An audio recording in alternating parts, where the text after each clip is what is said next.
Hello, everyone, and welcome to End of Life University podcast, where we share real talk about life and death. I'm your host, Dr. Karen Wyatt. Thanks for being here with me today for episode number 323.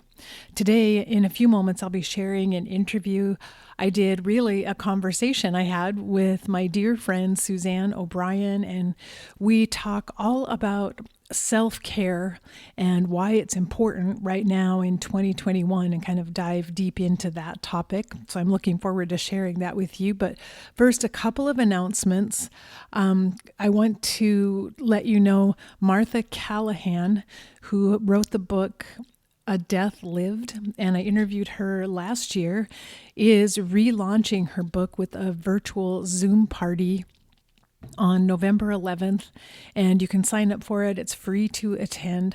I'll leave a link to my interview with Martha from last year, and also links if you want to attend the virtual Zoom relaunch party.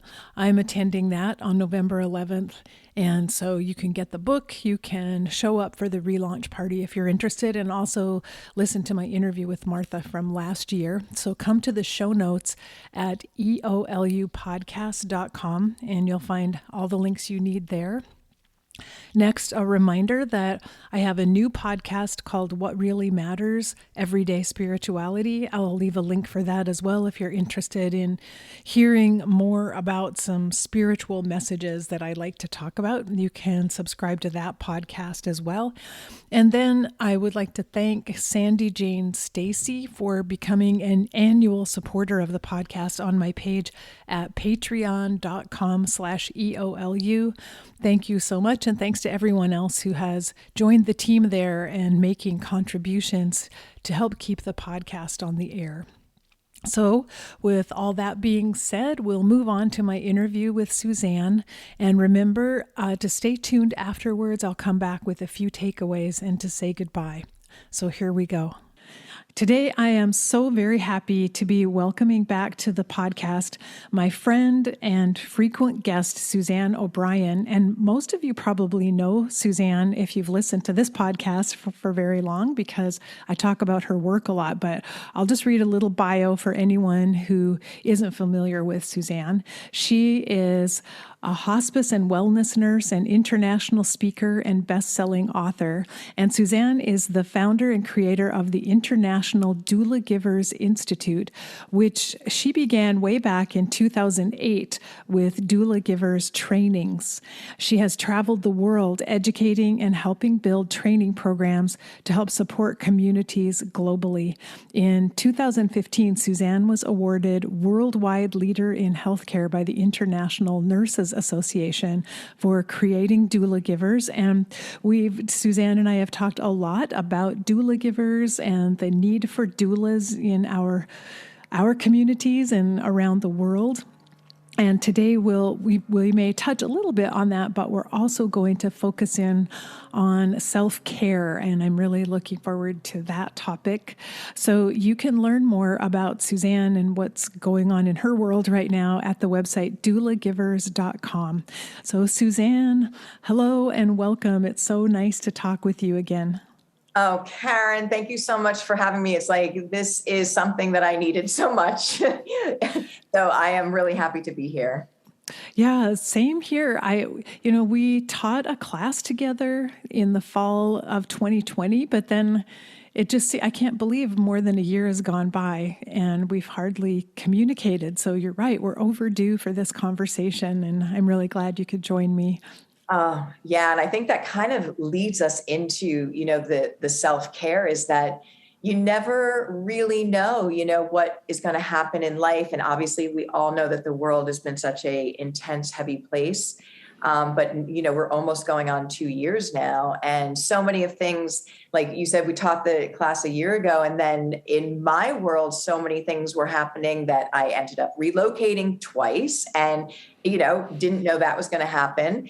And with all that, I really just decided and really checked in with myself and said, I'm going to do some real quiet time and do some self-care and reflection because I needed to do that. And I think that maybe that's a great lead in for our discussion on self-care because, you're the only one that truly knows what you need, and you're the only one that can truly give it to yourself. And I'm not saying that's always an easy thing to identify, but it's really important that we teach this and understand it. That's such a good point. And I know one of the feelings that I've had over these last 2 years is that I'm changing. Something's changing inside of me and within me. And at times I've felt a little worried and frightened by that, and other times kind of excited. But a lot of the times I've felt like I still don't know yet. I don't know what change is going to happen when it fully emerges. I don't know exactly what this will bring to me, but I'm aware that something's changing within me. And I think this is a time when we really do need to tune in and listen to ourselves and take good care of ourselves.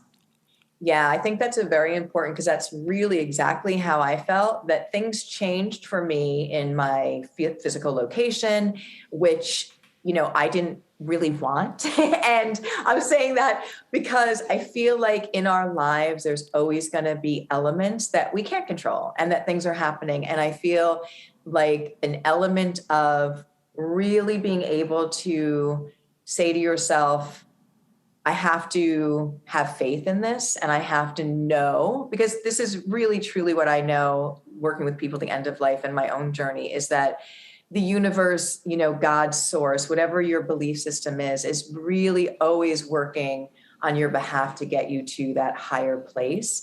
And sometimes the road to get there is not what you think and painful, and sometimes you don't want it.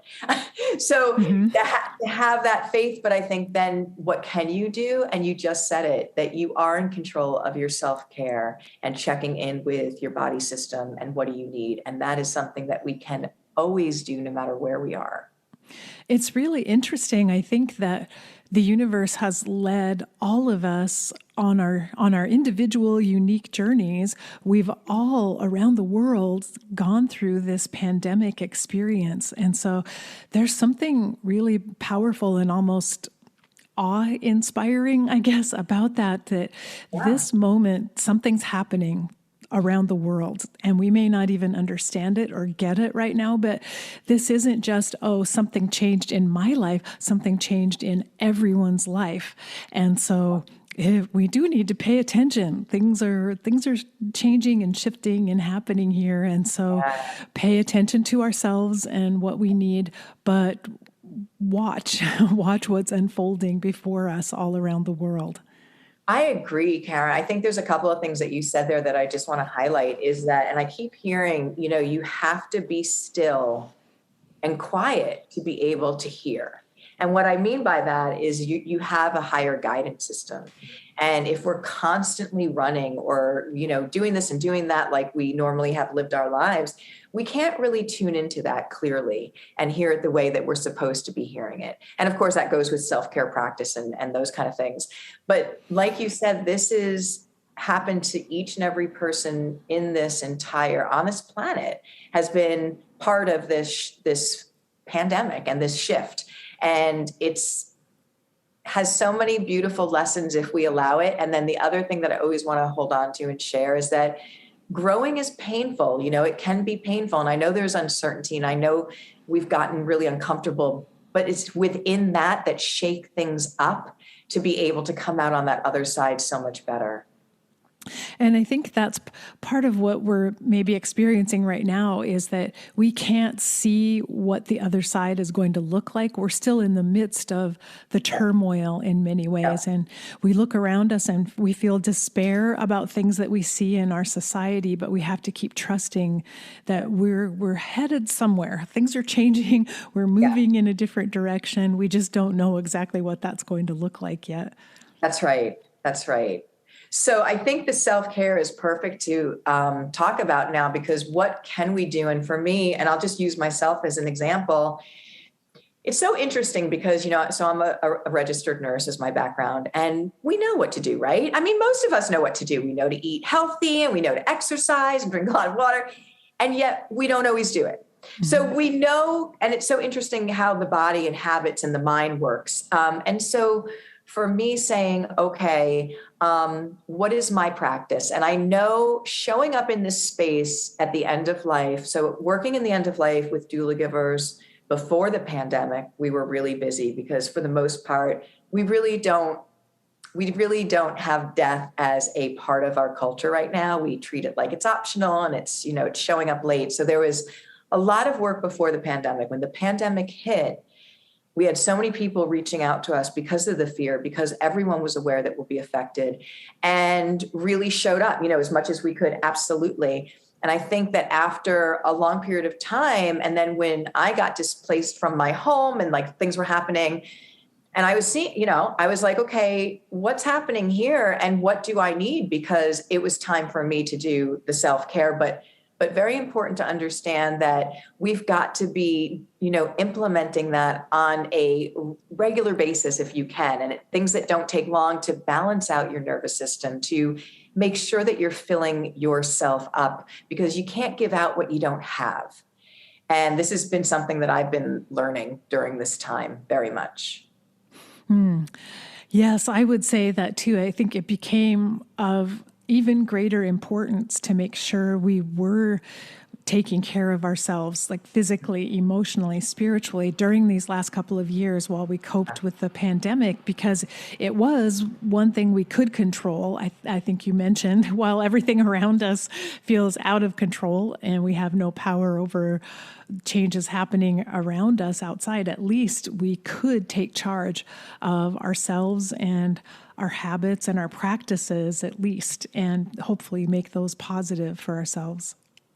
Definitely. And again, we go back to the things that are changing outside. So I always want to have that optimistic lens that I look through. And I really do believe this, that everything always will be working out for our behalf. It might not be clear for a while, but we have to have faith in that. We really do, because I do believe that's the truth, and the growth is painful. So knowing that that's the situation, trust in that. So, try and put that, but then also, there are a couple things and we'll talk about Life Cafe in a minute. There's a couple tools that we implemented right away. Because I was in New York City when the pandemic first started. And I have to tell you that I should write about it. I should really journal it for my own process as well. But it was a very intense time, as you can imagine. But I had people calling us up and saying goodbye from around the world, because, at the very beginning, New York was the epicenter, and we were all on top of each other, and they were making hospital beds in Central Park. I mean, it was just, you can't even imagine. So when I was leading my group there, and we put it online and then invited everyone in, we said, we're really not sure what's happening here, but we do know, like you said, self-care. But I think two things were really critically helpful at that point is, number one, be mindful and control yourself, like how much news that you let in, because it's always so very fear-based in its presentation. And if you're sitting at home listening to it over and over, your nervous system is literally, getting into a space that obviously is not a healthy one, because all we would hear is the numbers going up, and, there's no hospital beds and no ventilators. And I think, you want to know what's going on, but you don't have to be glued to it. And then the other thing that we said, we're in control of how kind we are to one another. And we don't know what's going to happen, but I can show up for you and you can show up for me. We can see each other through this. That's really beautiful. And I think your point is still a great one about the news, that when we recognize the news media has its own agenda in some ways of getting more viewers, and so they can sell more ads. And the news, it's not really something that we have to be on top of every moment. Much more we need to be aware of our own news, what's happening with me and inside of me, than being aware of the news. So you're right, we need to take that in very small, controlled amounts. Yeah. And then I love your emphasis on how we treat other people, because that's what's actually going to determine how the world looks around us, our immediate world right around us. If we're bringing love to the world, then we're going to see love through as part of our worldview wherever we go. It's so true. And, I think the thing that, from an empathetic point of view, obviously, is that when we were in the city and you could see just the fear in people's eyes in the beginning, and it was just awful because, we didn't know what was happening, but just knowing that people are scared like that. But, we would say to the groups to say, okay, so one day this will pass, because as we know, things pass. How do we want to look back on this moment? Do we want to look back that we showed up for others and contributed, whatever we can do and we're present? Or do we want to show up and have been pointing fingers and arguing? And do you know what I mean? So it was a real kind of awakening moment. But we put up life cafes because I was running a deaf cafe on Amsterdam Avenue in the library that for years, and that I would do that once a month. And I remember having it before. So you would hear these rumblings, right, of this, but we've heard rumblings before of pandemics and things, and they never really reached that level. Well, this one sure did. So we had one the month before, and I said, okay, so let's go there. What happens if this, does happen? And I had so many people in their 70s and whatnot that really counted on this Life Cafe for socialization and for, getting questions answered. And I thought, when we were all shut down, I thought the isolation component of this could really be one of the most damaging pieces. I mean, of course, with other things as well. So we put up something called Life Cafe because I thought Death Cafe would be a little too much for people at that moment. And we put something, which I've always wanted to do, a Life Cafe, because as well as I do that when we talk about death, we're talking about life because they're not exclusive of one another. And we did it 3 times a week, and we did it for over a year. And we had people from all over the world. We did Christmas and Thanksgiving. It was incredible. And just people showing up to not judge each other, to be present with one another, to just be in this love, like you said, to just be in a space of that loving vibration. And I followed your Life Cafe all through the year. And first of all, I was amazed that you had the energy to do that 3 days a week, because you gave so much to everyone of your wisdom and just sharing what you know and what you've learned with everyone. But it was such a gentle, accepting, tolerant space with just so much love coming from it, even in the face of people's fear and their worries. The overall, I just want to say the overall energy of Life Cafe was just so much love and so much goodness coming from it. Oh, thank you. And, again, I think we just always want to ask the question is, how can I be of service and show up? And it helped me too. It helped me to be able to create something in a time which is extremely challenging for people. So I was honored, and it is such a place of love. And we still have Life Cafe every Wednesday at 12 p.m. Eastern time. And they've just been, one of the brightest things I feel like in my whole life, because simply for that reason of just being in this presence of no judgment and love and community globally. And I'm like, we can get there. We can get there as a whole world in due time. We really can if we keep showing up this way. Oh, I just love that. It gives me goosebumps actually to talk about it, because I think it's the way that right now we need to be using our connections through the internet is to promote this kind of love and acceptance with one another. And so it's just a beautiful example of it, but also that you were attracting people to this group from all over the world who would just show up and be there for one another. It's so touching. It really has been. And I remember on one of the holidays hearing tree frogs, and I said, okay, who is that and what's happening? And they were in South Africa, and there were these it was nighttime. There was beautiful tree frogs just serenading us. And it is. And then I shared with you, and I just want the listeners to hear this, is that 2 weeks ago on our Life Cafe, and it keeps growing, there were these beautiful 2 children, their beautiful faces. Their parents brought them. They wanted to hear. And we're on there talking about life and end of life, that people are just sharing in this natural fold. And these children were so resonant and excited and part of this. And I think we have to understand that in the last 100 years, we have removed one of the greatest teachers about how we can live. And that is that death is a natural part of the journey, but also what value death, the awareness of it, the lessons when people get their spiritual wisdom at the end of life, the knowing that we don't have forever in this existence. How do we want to live? How do we want to show up every single day? Because then when that time does come, we can be in that place to hopefully say, yeah, well done. Okay. And Suzanne, I was reading an article that the hashtag end of life has been trending lately on social media sites like Instagram and TikTok, and that it's actually primarily younger people who are posting. There are younger people dealing with life-limiting illness who are posting videos and talking about the journey, talking about death and dying.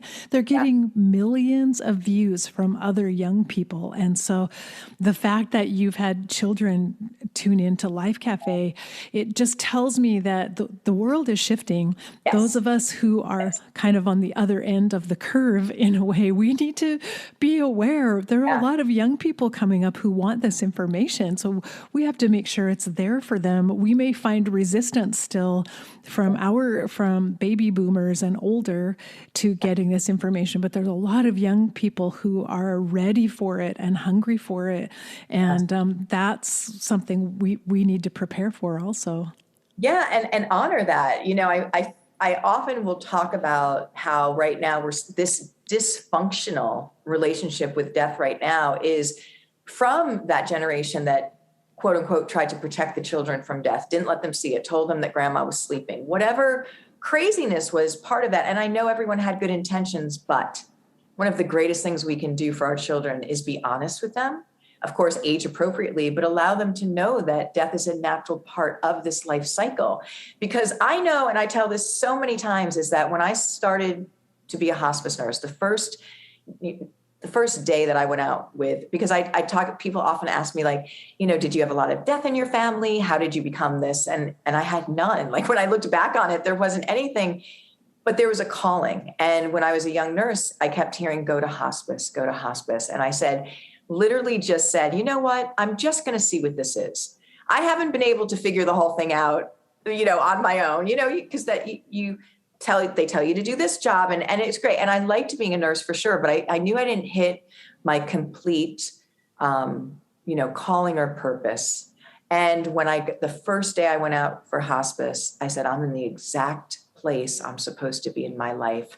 I knew it. And I said, I am never going to make another decision other than it being this knowing, not what do I think, what do I know? And I never started to live more fully. And I want to really share what that was than when I started to work for hospice, because I had so much more of a gratitude and I lived so much more presently every single day than when I was aware again, acutely aware, okay, then one day this will not be the journey I know it. So everything took on a different meaning. Going to the grocery store, taking a walk, everything had a much higher value because of the perception that I was gifted working in this space. So I think that this is incredibly important to honor this younger generation who clearly knows that we haven't done such a great job. Definitely. That's one thing COVID has shown them as well. So they're asking for this kind of information. And I'm really excited that your Life Cafe has the potential to offer it to them. But I also want to make sure our listeners hear about, we're going to go back to self-care in a minute, but I want to make sure our listeners hear about the new initiative that you're launching November 1st, which is today, the day this interview is being aired for the first time. And so I want you to tell everyone about that. Thank you so much, Karen, for that. So for me, again, it's always about, I think even from a very young age thought, what is this whole journey about? What is life about? And again, talking about really feeling that moment that I went to hospice, that this was my calling and my purpose. And it was, and of course it's developed into a teaching platform, which I'm so honored and privileged to be in. But one of the things that I developed very early on as a hospice nurse was a training to teach families, because the concept is that we're supposed to, as a hospice nurse and team, teach the family how to care for that loved one who most people want to be at home. But because of the elements surrounding that, the late time that people come on hospice services, the limited amount of time that I'm there as a hospice nurse, the fear of death, all of these things are contributing to not having it go as well as it could be. So I couldn't teach people on short amount of times and when we only had a couple of days or whatnot. So I said, let me put it together with all of my experience, a very comprehensive 3-phase end of life, and then interventions that family could use. And then I'll infuse it with bedside stories, which again there's so many incredible moments that I've had. And so I remember going, this is about 16 years ago, to my CEO of hospice, and he said, I love it. This is great. Can't do it. I said, why? Because we won't get reimbursed for it. It doesn't fit into the model of getting paid to do this kind of teaching. And I thought, oh gosh. And so finally I just said, well, what's the reimbursement? And I forget, it was like $166. And I said, just keep everything. I'll go and just offer it at the library for free on a Saturday. And what happened next was that it filled up. And then, I was able to go volunteer in Zimbabwe, Africa, and they taught me so much about the power of your presence, and just without medicines and without equipment in hospitals, how much just knowing how the body shuts down and knowing interventions can be of such a support, like a birthing doula. And so I came back and I really, again, went on that platform of just offering to teach this level 1 end of life doula training by doula givers. That's how this whole organization started. And that's how it is today. And so every month sometimes I go in person when it's not COVID, but every month I'll teach it live online. And we have consistently now had thousands of people register every single month from all around the world. And the feedback, and this is, I think, what really just fuels this importance of this new campaign, is that we can't go back and do end of life again. And right now, so many of us are suffering from, again, grief, the lack of knowledge, what is happening here. And so we have found that this training has done 3 main things. It has helped empower people with the skills on how to care for their loved one before they need it. So that's something really important. It has healed people's grief. And I think this was probably one of the biggest surprises to me, is that every time we give this, people say, I cannot believe that I feel so much better. My mom died 10 years ago, 30 years ago, and I'm able to now make sense of it, have peace with it, put it in place. And that is just such a gift. And then the third thing is, it really allows us to let death be our teacher about how to live, that we are all connected, that there is no judgment, that it's all about learning to love, that we are so much more similar than different. So we're launching the 1 million people trained campaign, because right now we have 124,000 people that had taken this level 1 throughout the years. And I said, if this is making such a difference, I'm going to mobilize our resources, my teaching, my time to get this out to as many people who want to take this. We have to make it available, because we only have one opportunity to have end of life go well. We can't do it again, and we're in this together. So we're launching that campaign. We have it every month. It is going to be full of love, full of community, kind of just like that Life Cafe feel. And we want to invite everyone who would like to take it, and then of course to share it.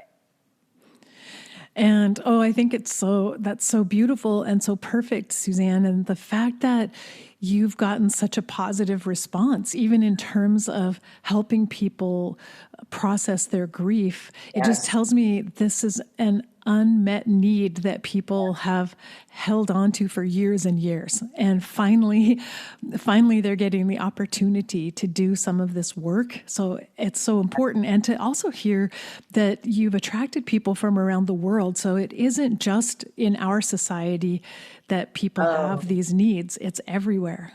It is. And I think, again, doesn't that say everything about this journey, that we're all so much more similar than we are different.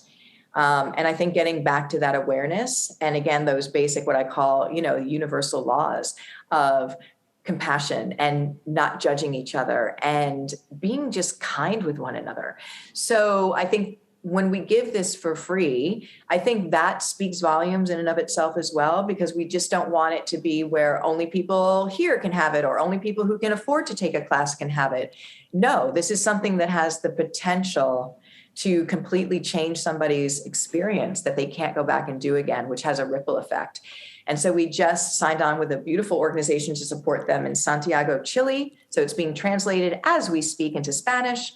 We've been contacted by a hospice in Russia. So again, I want us to know, when we're pointing fingers at each other and treating each other like we're different and the enemy, and I know we have challenges. I'm not trying to say that we don't. But at the very core of all of this, at the very core of humanity, no matter where we are, what we look like, how much money we have, we're all in this together and we're all the same. So bringing that back and showing up in that space is, I feel like, what we're called to do at this moment. Mm-hmm. And Suzanne, I'm a big believer in the synergy of collaboration and working together, because I think that that's also something we're being called to do right now. Those of us working in the end of life arena, is to no longer just be silos doing our own work in our own community, Yes. but to network and come together. So I'm curious to know, how can I help you with your campaign, or someone listening? How could they get involved? What might they be able to do to help? Thank you, Karen. And I think that, it's so interesting, because everything that I have done through, a volunteer or synergy have been the best things that I've ever done. And so we've wanted to create this platform, and there are so many wonderful people doing things in this space as well. And we also want people to know that this is everybody, that everyone is invited to this table. So if you're a end-of-life practitioner or a education company, or somebody who just says, yes, this is needed, we've developed a way for you to be a collaborator with us, meaning that you can come to the website, doulagivers.com, and the 1 Million People Trained campaign has all of the information for you there. It also has a collaboration button and also downloads for you. So if you want to share this, we can give you everything. It's right there. You can click on it. You can get social media graphics. You can share the webinar that's happening every month. There's verbiage. But if you'd like to be listed as a collaborator as well, if there's something that we can then share your wonderful gift with the world, we're going to have different categories for education and for holistic wellness and for doulas and for anyone in this space that we would like to, again, list you and say, this is that moment that we're all coming together and working forward in this positive shift. And so it's right there on Doula Givers' website. You can email at support@doulagivers.com and say, yes, I want to be a collaborator. We'll have lots of information for that. And of course, you can have everything accessible right on the website as well. I think it's going to be an incredible journey. Mm-hmm. Well, and before we started recording, I was telling you, I really feel like this is the right moment for kind of a global campaign like this, and an emphasis on, let's just learn together and let's educate each other and support each other through what we're experiencing and what's happening right now, and really making the most of, I guess, the trauma that's happened around the world because of COVID, but the fact that so many people's eyes have been opened to really be out there providing the education and the support now that people need to process everything we've been through. Right. I agree. It's time to heal, and it's time to start saying, okay, what were the lessons here, that we can now incorporate into this existence to make the world the best place it can be for everybody. Yes, exactly. So I'll remind everyone, just go to the Doula Givers website, doulagivers.com, and there's a link for it's 1M campaign. Is that right? There's a tab for it that people can click on? Yep. You'll see it right on the home page, and then you'll click on that and it will take you to its own page, and it will have everything there for you. So. And I'll have links for it in the show notes for this episode too at EOLUpodcast.com. But if you're interested, go there and check it out. And then I wanted to return to our topic of self-care, because Suzanne, I know that you have more to share about that. And I wanted to just offer that past year or so, I've been on my own journey of really understanding self-care better and came to the recognition that part of what I needed to focus on, like I was pretty good at the meditation and yoga and eating healthy, all the things we know, as you were saying, the things we know we're supposed to do. But what I wasn't so good at was actually just loving and accepting myself. And so I finally understood, like, that's actually part of self-care is I have to figure out how do I just love myself more and not judge myself so much for my mistakes or things I don't like about myself. And I hear you talk about that as well and emphasizing self-love in your work. So I wanted to just ask you your thoughts about that. Sure. I mean, again, I really feel like working in the end of life has taught me everything about life. And one of them is that it's all about love and unconditional love and self-love, that there's no judgment. And so, knowing that there are a few things that the awareness of the life's journey that was very helpful in, again, why, all of a sudden am I having like a bad day? Or why can't, why don't I just feel like exercising, and then you get down on yourself. And so knowing energy, it's everything at the foundation is energy, and that our bodies are we have 4 bodies of energy within us. And so when you understand that you're a physical body, a mental body, an emotional body, and a spiritual body, and that each one of those bodies of energy need different nourishment to be what you call balance. And I think that's the root of holistic care. Understanding that, and then understanding that there's a collective energy that's out in the world. And I think this is very understandable because right now we all have gone through this collective intense time. So lots of stress, lots of anger, lots of fear. And you might just be like, I don't know why I feel all these feelings. Well, there's a collective vibration that, again, when we're not practicing that grounding and getting back to that center, we're going to be feeling that. We're going to be swept away in that to an extent. And so, the same is for us. When I often will explain it that now that you're an adult, you're the caretaker of you, all the parts of you. And the other thing too is that you're the only one that knows what you need, and you're the only one that can give it to yourself. So if there's a day that you just are tired, you have to check in with your body, and you have to say, how am I doing today? How's my heart? I had to check in with my heart a lot over the last year and a half, because of the things you see on the media, because of the pain that people are suffering, because of just the injustices, all of it. And you have to say, how does that feel? And then really honor yourself. Do I need to just have a chill day and not feel guilty about that? So I do a quick technique that I really want to share now. I've developed something where in the morning, because there's this really beautiful, yummy space before you start your day. And I have to emphasize this. When we wake up in the morning, sometimes the first thing that starts to happen is, okay, what time is it? And your ego will literally be like, you're already behind. You're ready. Like, hurry up, get out of bed, have your coffee. And I call the ego like hijacking your day. So once that gets started, and that's fine that we have to do these things, but there's a very beautiful, yummy space in the morning before you get out of bed to just be present, take some deep breaths, go into your heart. And this is a great place to check in with yourself. How are you doing? And, and I do it physically. I say, am I tired? Do I have aches somewhere? Do I feel like my nervous system is, stressed? And what do I need? And then I do that with my mind. And a lot of times for my mind, I say, no news, no TV, like no social media, like taking a detox. And, your heart, and then your spirit, how can I connect more? And it's very simple.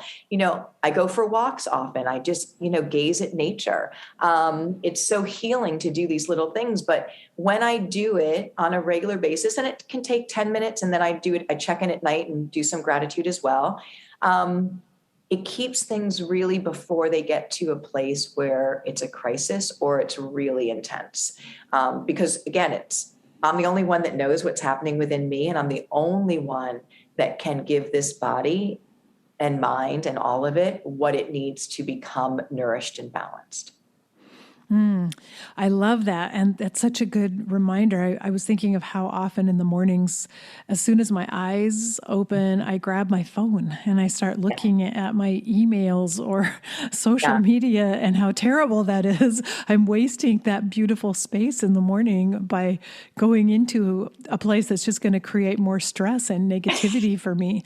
Well, and it is, it's part of what we have to do, and that's fine. But the thing is, it kicks you into a different brainwave of energy. And once you're there, it's hard to kind of go back. So what I'm saying is let's do the easy wins, which are again in the morning, because that's a great place to set an intention to just slow down and do that breathing and create that loving space in your heart before we, start checking all those, because then we're into it. And then again, at night is a lovely place to say, how was my day? And, were there lessons there? And were there beautiful moments there? And always try and find some moments of joy within your day, no matter what is going on in your life. Put on some music, step out in nature, play with your dog, whatever that means for you. Please try and find those moments of what I call alignment, because it's just really allowing your whole spirit to breathe. I love that. And I love that you said, you are the caregiver of yourself as an adult. And that's really a powerful thought to me. And I was thinking, as the caregiver of myself, I also know my history. I know myself in some ways better than anyone else, Yes. and what I've experienced in the past. And so I can also say things to myself like, oh, it's okay that you dropped that glass of water. Sometimes you're clumsy. That's happened in the past, but you don't have to blame yourself. It's not a bad thing. It was just an accident, and you don't have to feel bad about it. Or, I can talk to myself in loving ways and be tolerant and accepting of the things that I see as flaws within myself. Yeah, absolutely. And I think one of the things that's really helpful too is, again, we've done lots of work with people at the end of life, because I feel like everything bubbles up at the end of life, like, to have forgiveness, to have acceptance or understanding. And so it can be a lot. But learning that, this life's journey and thinking in terms of everything is energy, is that there are points in our lives that, we get stuck energetically, and we kind of have these, not necessarily blocks, but just stored energy there, that we can now go back to that young girl. And if she didn't feel loved, or if she was afraid, or someone hurt her, we can now give her that love, give her that safety, be her protector. And it's just incredibly important and empowering to know that you are now the adult, the caregiver, and there are no limitations to the love, to the healing, and to what you can do with this life if you embrace that. That is so powerful. That awareness alone can really change everything. And I want to share one other thing that came up in our groups that really was a game changer for a lot of people. And again, I think like when you're ready to hear something, it lands. And if you're not, that's fine too. But this could be something that I think some people could really use. And I think it's been a game changer. So, and this is from Iyanla Van Zant. I remember watching, and I think she's just wonderful. There's so many people that do great work, but I remember she was showing the scenario of a woman who was a heroin addict, and she had, not taken care of her children, and the children got abused, and the whole thing. I mean, really, very intense things. And they were in this session, and she said to the daughter, the adult daughter, who's super angry, at her mother for, leaving them and abandoning them and everything. Iyanla turns to her and she said, ask your mother for forgiveness. And the daughter says, what do you mean that I need to ask her for forgiveness? She's the one she said, say, Mom, please forgive me for expecting you to be something that you could not be. Wow. Wow. And I'm going to start crying. But here's the thing that I want you to know is that at the end of life, people at the end of life will tell us that there's no judgment, that we need to meet each other where we are with no judgment. It does not mean that we excuse people's behavior. Everyone is going to be responsible for their own actions, but we're never allowed to judge each other. And right now we're constantly, and that includes our parents, our family members, things we've been through. And if we come from that lens and perspective, that can be a complete life-changing awareness for people listening. And being in that state of judgment, it's actually like an energy depleting state, I think, that exhausts us and pulls us down, sucks away kind of our life force in a way. And once we can shift out of it, I think we will have so much more positive energy available just to meet the day with. Yeah, if you think about it, and again, I mean, I personally, again, believe that this is all part of this life's lesson and journey, is to overcome, to understand these things, to really birth our soul here while we're still here before we actually leave. But when you think about children, we get our value directly from how our parents treat us. And if there's shortcomings and if there's things that happen, that stays with us for life. And when she said, because we could be sitting there waiting, you could have a mother who's 85 and you could be waiting for her to get it or to wake up or to finally see you. And when you finally say, wow, forgive me for expecting you to be something that you don't have the tools to be, it frees you. It completely frees you of this energy, like you said, of this box of chain, of this waiting to be validated from something outside of you, and allows you to take that on yourself and to be open to anything and everything that you want to do in life with love. Wow. That is definitely a powerful practice. And I think you're right that will land for some people. It does for me to say that is the energy that I need to go forward with. Yes. Yes. And what about if we took that and we looked at the world and we know, because it's all over the news, right? The things that are happening in the world that are so just unimaginable and complicated. And here's the thing too, that we would say all during Life Cafe, if I am glued to the TV and sit here and just bask in this energy, I'm not going to have any energy to put positivity or progress or healing or service out into the world. So if we can again take that same premise and say, okay, that is a terrible thing. What can we do? Let me release that and let me say, how can we shift this to make positive change?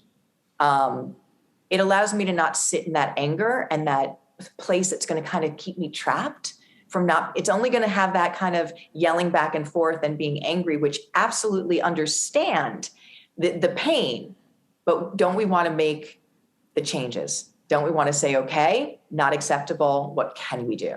And I think you're so right. If we can shift into that place of more positive, loving, accepting energy, I think it will change actually what we see in the world around us. And I was thinking of how today I went out for a walk and for some reason, I just kept noticing all kinds of things, people helping each other. I saw a young woman, she was actually teaching an older woman some exercises to get stronger at getting up and down from her chair. I mean, they were sitting outside by the beach, but she was saying, if you just practice this, you just try this a couple of times every day, your muscles will get stronger and it won't be so hard for you to stand up. And then I saw a young man helping a gentleman get his car started.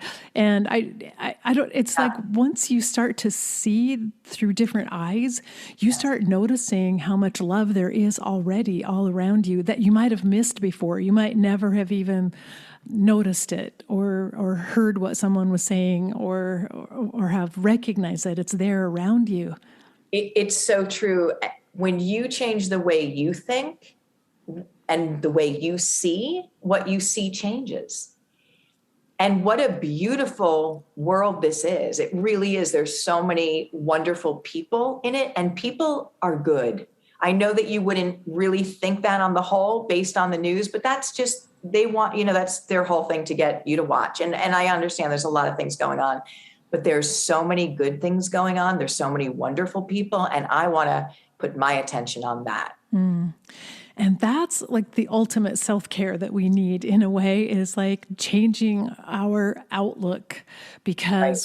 because we're able to put more love out into the world, and we're just receiving all the love that the world has to share back with us. Yeah, yeah. And it's there. And I like what you said before is that, with Life Cafe and with the people coming to the training every month, it's a global family. And there's this one beautiful doula that we have from Uganda, Irene, and when we first were becoming friends, she wrote me this beautiful email and she said, I woke up at 2 a.m. to come to sneak out to listen to your webinar. And I was like, I'll send you the replay. Don't do that.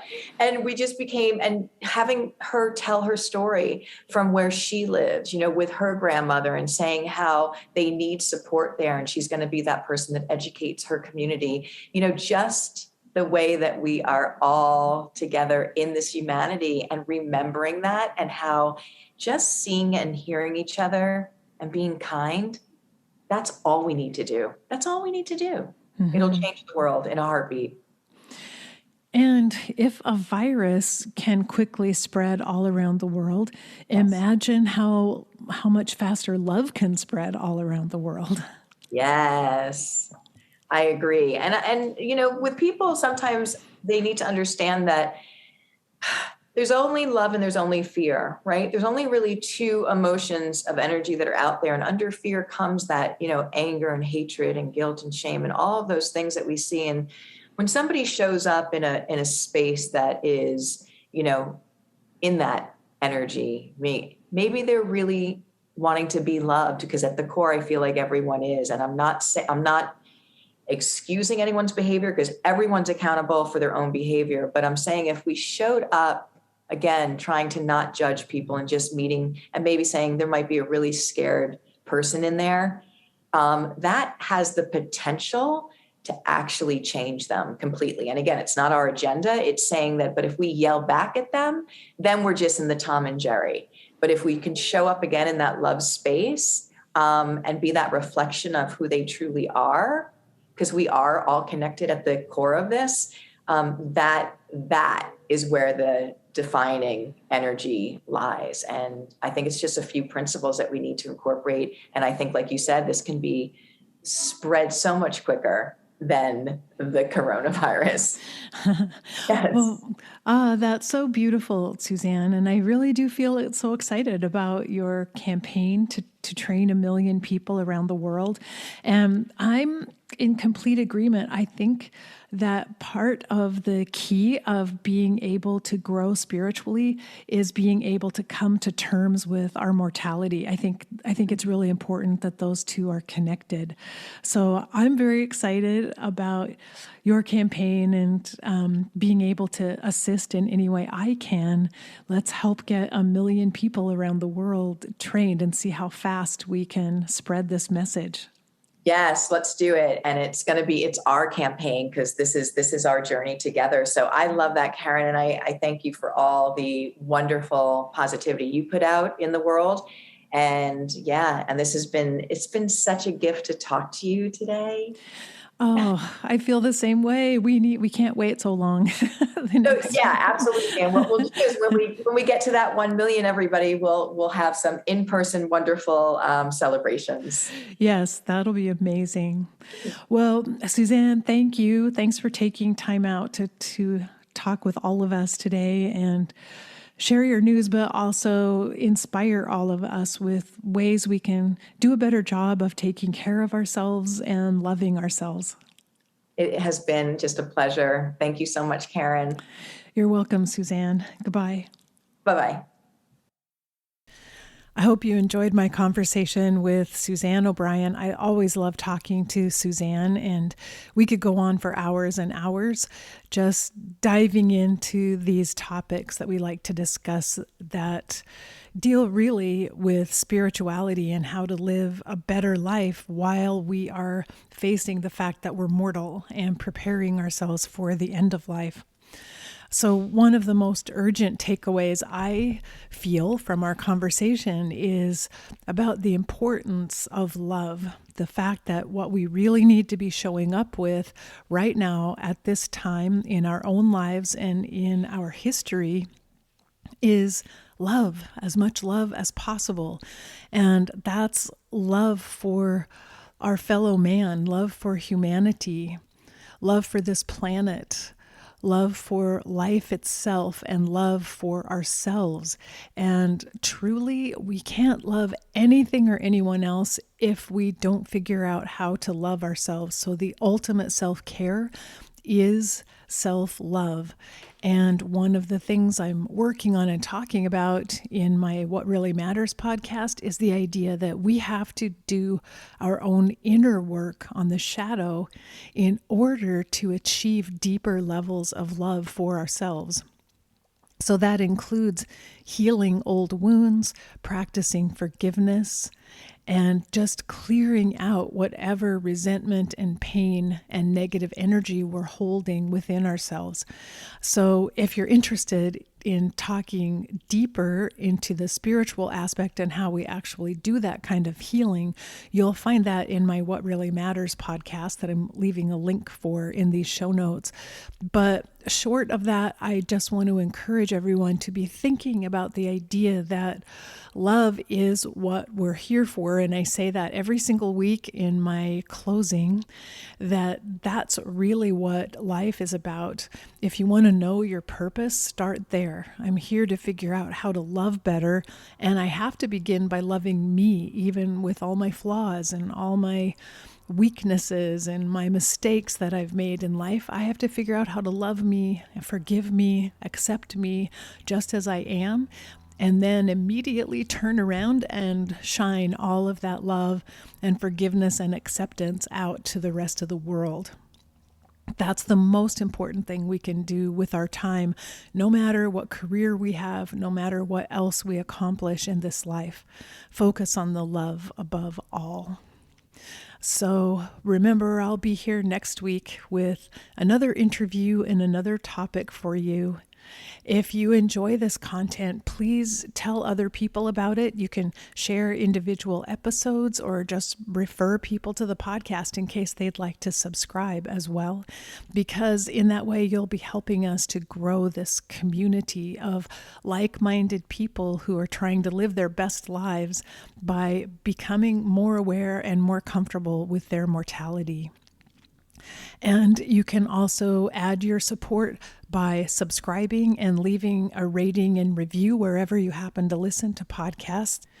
And also you can make a contribution if you're interested on my page at patreon.com/EOLU. So until next week, remember, as I was just saying, we're here for love. So face your fear.